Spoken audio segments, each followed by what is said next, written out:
When designing a paver driveway, clients often ask us what pattern we suggest for their project.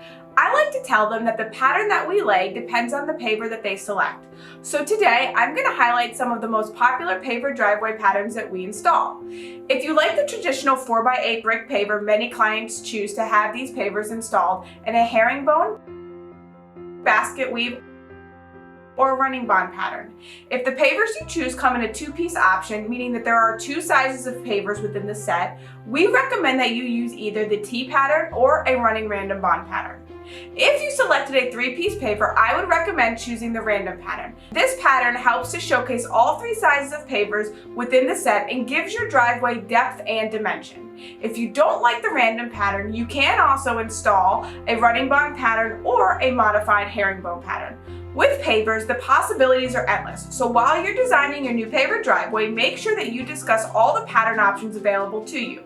If you'd like to learn more about paver installation patterns, just visit our website at AmericanPavingDesign.com.